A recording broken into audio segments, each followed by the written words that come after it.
Maya Naoum, bonjour, merci d'être avec nous ce matin, avec une invitée qui n'est autre qu'Elisabeth Bramy, formidable, merci d'être avec nous en studio. Elle vient nous présenter son livre « L'éducation selon Dolto », ce qu'elle a vraiment dit pour aider les parents, et un livre écrit en collaboration avec Patrick Delaroche aux éditions Espace Libre, et puis en surprise un autre Albin petit Michel, livre. Pardon, Albin Michel. C'est une collection. Espace. Oui, c'est la collection Espace Libre d'Albin Michel. C'est moi qui ai fait l'erreur. Voilà. Maya, bonjour, la parole est à toi. Bonjour Lise, bonjour Elisabeth. Bon, Elisabeth Bramy, je ne vous présente plus parce que vous êtes la grande fidèle de l'Étoile et le Jasmin depuis André Naoum. Voilà, vous êtes, on rappelle quand même que vous êtes écrivaine, que vous avez écrit on ne sait plus combien de livres, jeunesse, adulte, tout ce qu'on veut. Et c'est la psychologue clinicienne à laquelle je vais m'adresser maintenant. Lise, vous l'avez dit, ce livre qui est écrit en collaboration avec le pédopsychiatre Patrick Delaroche s'intitule donc L'éducation selon Dolto. Oui, parce qu'en fait, la question que vous posez, Elisabeth, le ton est donné d'ailleurs, parce que le sous-titre, c'est ce qu'elle a vraiment dit pour aider les parents. Alors le ton est donné, d'abord parce que elle s'adresse donc aux parents, on va le rappeler, pour comment aider les parents, et ce qu'elle a vraiment dit. Parce que les préjugés vont bon train sur Catherine Dolto depuis... le lapsus. Qu'est-ce que j'ai dit ? Catherine, bien sûr. Ah évidemment. Voilà. C'est normal. Oui, mais c'est normal. J'ai un inconscient comme tout le monde. Mais évidemment. Bravo.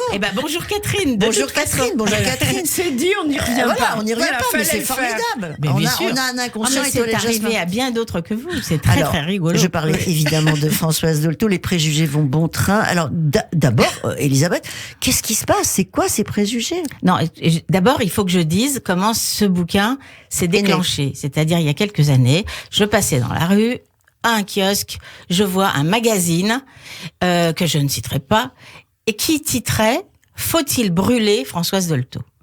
Et là, il y a quelque chose qui m'a attaqué aux tripes, quoi. C'est-à-dire que évidemment, je suis psy. Évidemment, j'ai connu Dolto. Évidemment, je suis dans cette veine-là. Évidemment, j'ai élevé mes gosses avec Dolto, etc., etc. Mais ce qui était touché, c'était profondément la question de l'humanité de la Dolto. Et puis, quelque chose de juif qui s'est réveillé en moi, puisque je suis sur une radio J, je dois le dire, c'est que le brûlage des livres, ça nous concerne. Mais oui. Pour moi, c'était tout de suite un autodafé. J'ai pas vu Jeanne d'Arc, quoi. J'ai vu Freud, Thomas Mann, etc. brûler dans la nuit de cristal. Pour moi, c'est évident. Et je me suis dit, mais la Dolto, elle mérite pas ça. Mais c'est pas possible. C'est pas possible.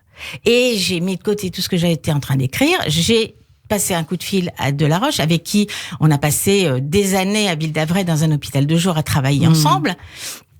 Et je lui ai dit, on s'embarque, il faut le faire.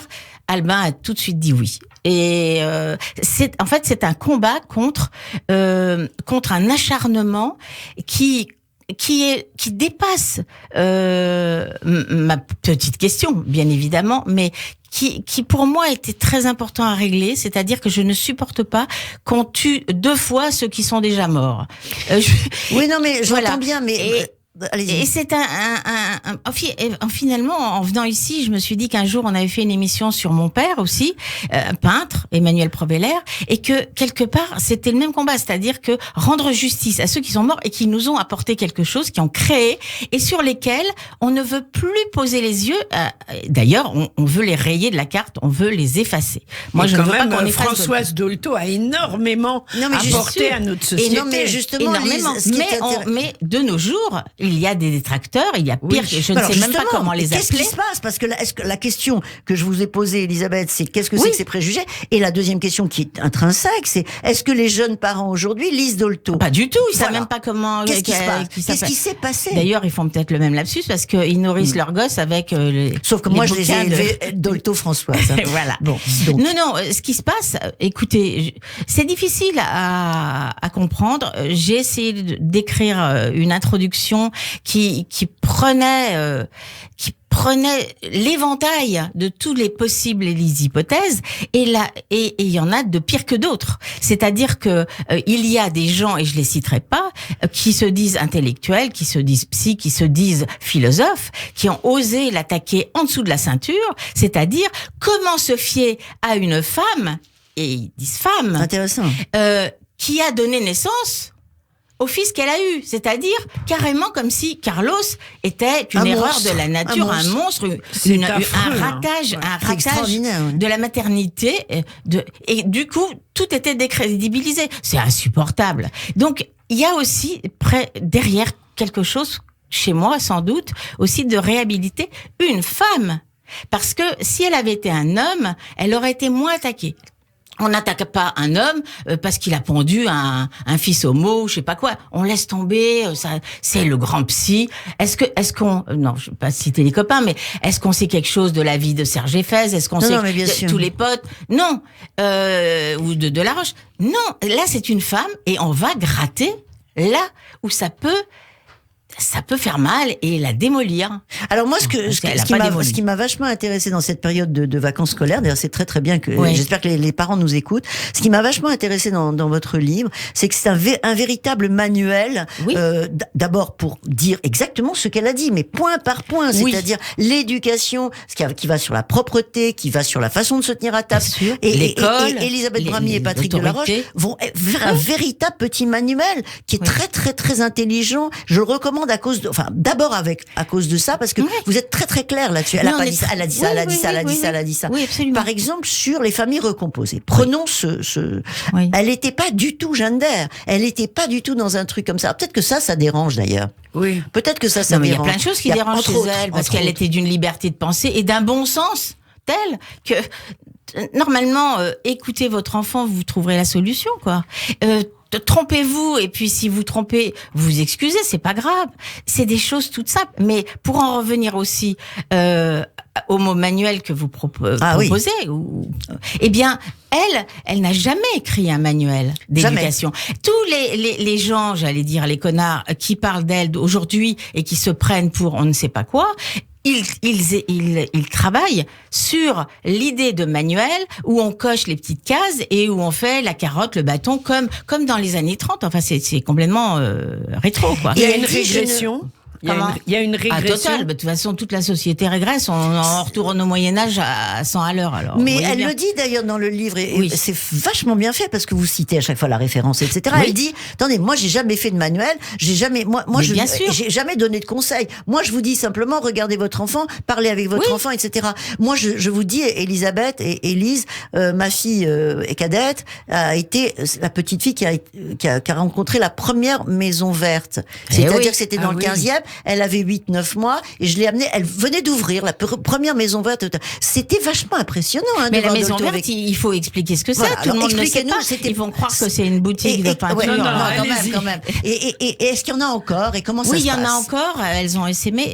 La maison verte, c'était, comme disait Dolto, elle disait, c'est comme un square couvert où des parents seuls, parce que les mères et les parents sont souvent solitaires avec leurs gosses, sont seuls de 0 à 3 ans. Et c'est un lieu où on peut venir avec son enfant. L'enfant a un espace tout à fait privilégié et d'autres rencontres possibles avec d'autres enfants. Il n'y a pas de bac à sable avec des crottes de chien. Il y a mieux. Il y a quelques psys et quelques animateurs.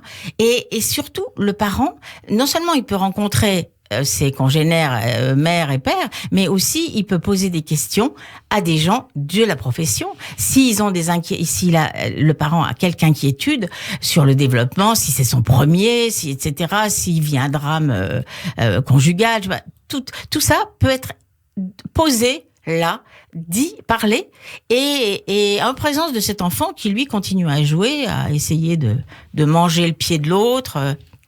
D'ailleurs, je me souviens de Dolto qui expliquait très justement comment les parents sont toujours affolés quand leur gosse a bouffé un autre à la crèche et laissé des fois des marques quand c'est déjà l'âge des dents. Et elle expliquait mais votre enfant adore l'autre, il veut tout de l'autre, il veut le bouffer parce que vous-même quand Qu'est-ce que vous dites, vous, à votre enfant? Je vais te manger de baisers, je vais te grignoter. Eh ben, le gosse aussi. Bon, donc, les maisons vertes ont essaimé. Il y en a beaucoup maintenant. Oui, il y en a, évidemment qu'il y en a. Donc, c'est quelque chose, en tous les cas, qui est très, très positif. Elle a quand même inventé la maison verte. Hein, c'est elle qui l'a créée. Alors, moi, je sais que quand on me dit aujourd'hui, mais vous avez raison, Lise, quand on m'a dit que c'était quoi, je raconte l'histoire de ma fille à la maison verte, mais c'était quoi les maisons vertes? C'est quand même, ça fait mal parce que ça a été très très important dans les années 80. Ça ne l'est plus, mais non. Voilà. Donc, de toute façon, maintenant, les gosses, on les met très tôt à l'école et même à la crèche. C'était un sas incroyable, la maison verte. C'est un sas. C'est une ouverture sur le monde pour un enfant qui a été dans son œuf, là, dans sa bulle, et la mère avec, parce que très souvent la mère est complètement. Et préparer l'école, le jardin d'enfants, l'école maternelle. Tout à fait. C'était formidable. Enfin, c'est formidable. Pour ça. Revenons à la... Oui, mais revenons au manuel une seconde. Allez-y. C'est-à-dire que ce qu'on a essayé de faire avec Delaroche, c'est justement de reprendre toutes les choses de bon sens et les choses ou nouvelles ou évidentes qu'elle avait dites, d'ailleurs surtout à des mères et à des pères, puisque c'était son émission de radio. Par exemple, on a repris vraiment tout ça lorsque l'enfant parlait. On a pris ce qui était le plus vulgarisé et pas vulgaire chez elle. Et elle disait une chose: je ne peux pas faire de manuel pour la bonne raison que je ne veux pas que les parents en aient, parce que chaque enfant de la fratrie est différent et qu'il n'y a pas un mode d'emploi général. Il faut juste que chacun invente, crée sa relation avec l'enfant. Et elle est faite d'écoute et de compréhension et de respect mutuel. Et elle disait aussi quelque chose là-dessus qui était très important, c'était qu'elle disait que tout était langage, mais le langage de tout, le langage des mains, le langage des yeux, etc. Et c'est vrai que c'est un apport incroyable là-dessus. Moi, je l'ai vu à la Maison Verte. L'apport incroyable de Dolto, c'était sur le langage mais du bébé, quoi, de 3-4 mois. Bien sûr. C'était quand même très, très impressionnant. Oui, mais même à la naissance. Oui, enfin. 3-4 mois, c'était déjà un vieux pour elle. Elle parlait aux nourrissons. Bien sûr. Elle parlait aux nourrissons et elle a donné naissance, si j'ose dire, à des psychanalystes formidables qui ont travaillé en néonatalité, en pédiatrie, etc. et qui ont sauvé des enfants. Dans l'époque actuelle, je tiens un peu à votre avis, Elisabeth. Oui. Dans l'époque actuelle où il y a toute cette histoire du gender, toute cette histoire de l'inceste, toute cette histoire, c'est pas mélangé, mais c'est pour citer, pour citer juste les problèmes qui préoccupent énormément les parents et les éducateurs en ce moment. La position de Dolto, elle est pas du tout ce qu'on raconte. Pas du tout, mais rien de ce qu'on raconte. Encore une fois, on lui colle sur le dos, on lui colle l'enfant roi. C'est exactement à l'opposé de tout ce qu'elle a dit. Elle était sévère avec les enfants, avec l'autorité. L'autorité et pas l'autoritarisme, c'est une grosse nuance. Delaroche en parle très bien. D'ailleurs, lui, il y a de très longues années chez Albin, il avait sorti Parents osaient dire non, et qui a été ensuite copié, multicopié. Non, ce qu'elle essaye de faire, c'est d'expliquer justement combien la frustration est importante. Comment le parent doit donner des limites. C'est une véritable violence faite à l'enfant que de ne pas lui donner des limites. Mmh. Déjà, ne pas l'élever, ne pas lui apprendre la politesse, ne pas lui apprendre un cadre, c'est pour créer son désir aussi. Oui. Eh ben évidemment, déjà la montée du désir, de frustration, c'est une évidence parce que tous les parents aujourd'hui c'est la folie, quoi. Il y a même pas la création du désir. Parce que il est déjà comblé. Oui, il est déjà comblé. Avant que l'enfant ait pensé qu'il existait cette chose, on la lui donne. C'est l'inverse de Dolto. Bah évidemment, mais tout est l'inverse de Dolto en ce moment. L'école, c'est l'inverse de Dolto. Elle avait horreur de tout ce qui est répétitif, imitation, l'école trop tôt. Par exemple, elle était absolument contre l'école à 3 ans. Enfin, elle était contre aussi le fait que il faut forcément apprendre à 6, à lire et à écrire. Et elle disait, oui, alors la propreté, n'en parlons pas. Et elle disait en Allemagne, pourquoi en Allemagne c'est à 7 ans? Parce qu'ils ont compris qu'il y a le temps de latence et que l'enfant est prêt à lire à ce moment-là. Mais il faut un temps, chaque enfant a son rythme. Alors elle revenait souvent sur Einstein. Elle adorait parler de Einstein et ce môme qui arrivait pas à apprendre à lire, à écrire, qui était en retard sur tout, avec des parents qui étaient vachement bien, disait-elle, puisqu'il lui avait dit, au lieu de monter la pression si il lui avait dit, c'est pas grave, t'iras travailler chez tonton schmatologue, là, quelque part, c'est pas grave, quoi. C'est pas grave. Et le môme, qu'est-ce qu'il a fait? Il a attendu son moment, il est tombé sur un bouquin, il s'est mis à apprendre tout seul, et voilà, c'était Einstein. Foutons la paix un peu aux gosses, et à ce rythme, et ces petites cases qu'on doit cocher. Fait-il bien caca dans le pot à cette heure-ci? La classification. Attention, alors. Et puis alors, c'est les neurosciences. C'est ça. Alors ça nous tue. C'était ma question. Alors ça a tué. Alors ça tue et ça tue toute la psychanalyse. Elle est à la poubelle, quoi. C'est forcément dans le ciboulot. C'est forcément dans la viande, dans ce qu'on a de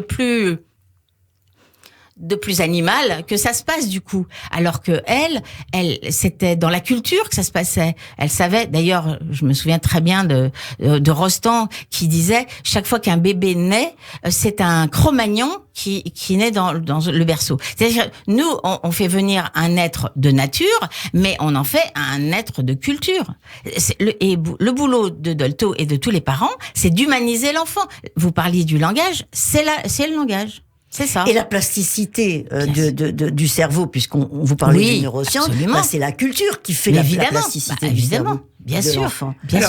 Je voudrais peut-être qu'on passe, si vous êtes d'accord, je sais pas combien de temps il nous reste, d'ailleurs. Bah oui, c'est vrai, il faut y aller. Oui, en littérature jeunesse. Ah, mais c'est le même combat. Alors, c'est le même. Montrez-le-nous, votre livre. Alors, j'aime pas qu'on meure. Voilà, je montre à l'antenne. Ah oui, c'est vrai qu'on montre. Pour ceux qui nous regardent, voilà. Alors, ça s'intitule « J'aime pas qu'on meure ». Et alors, et donc c'est un livre coécrit par vous-même, Elisabeth. Non, c'est pas du tout coécrit, c'est illustré par Christophe Weiss, c'est illustré. Un roman. D'accord. Et c'est le 9e roman que j'écris pour cette collection Et alors, qui est dirigé par Fabrice Midal, entre autres. C'est-à-dire qu'on a décidé de donner à des enfants les moyens de se démerder tout seuls, sans attendre de l'adulte toutes les solutions. Voilà, c'est ce projet, c'est cet esprit-là qu'on a injecté là-dedans. Donc, quand l'enfant demande c'est quoi la mort pour qu'on meure, il y a ce livre. Globalement.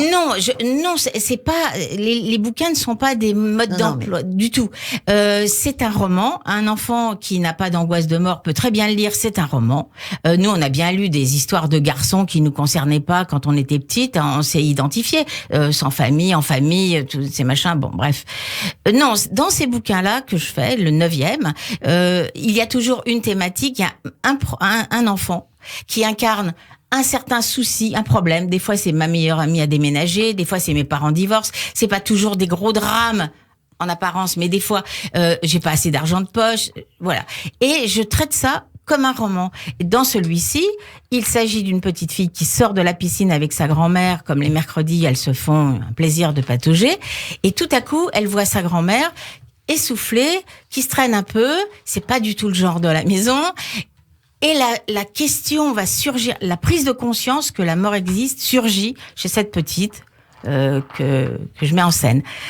Personne ne meurt dans ce roman, mais il n'est question que de cette peur et de cette prise de conscience qu'on va tous y passer un jour, le plus tard possible, et que ça fait partie de la vie. D'ailleurs, Dolto le disait parfaitement, et j'ai intégré, évidemment que je m'amuse à mettre des trucs sur douce. Dolto. Voilà, on meurt quand on a fini de vivre. C'est ça, c'est tout. C'est ça, si vous dites ça à un gosse, jamais il va s'effondrer, il va pas avoir d'angoisse. Par contre, la môme là que j'ai mise dans mon bouquin, je lui fais une mère pleine de gentillesse, etc., mais évidemment à côté de la plaque, qui lui dit des choses très bien sur oui, tout ce qui est vivant doit mourir, mais tu sais, c'est pas grave, c'est comme si on dormait. C'est comme si on dormait, on ne sent plus rien, etc. Et la môme, du coup, elle devient insomniaque du jour au lendemain. Elle veut plus mourir, elle veut plus dormir. Elle va récupérer ses peluches, elle essaye de se soigner comme elle peut, etc., etc. Donc, je voulais juste faire le lien que chez Elisabeth Bramy, il n'est pas question ni de séparer la littérature jeunesse de la littérature vieux. On est dans une mouvance et dans une recherche. Et c'est quoi le langage et c'est quoi la pensée? C'est ça. On rappelle le Oui, bien sûr, je vais peut-être On rappelle le titre. prendre, voilà.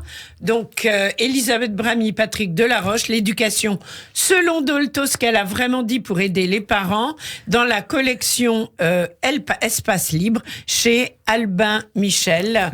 Je rappelle, Elisabeth, que vous êtes psychologue clinicienne et écrivain, et que Patrick Delaroche est pédopsychiatre et psychanalyste. Merci beaucoup pour tout cela. Merci de nous... Merci Elisabeth. Merci de nous rappeler les fondamentaux, vraiment. Au revoir, bonne journée. Merci Maya. Bonne journée. À bientôt.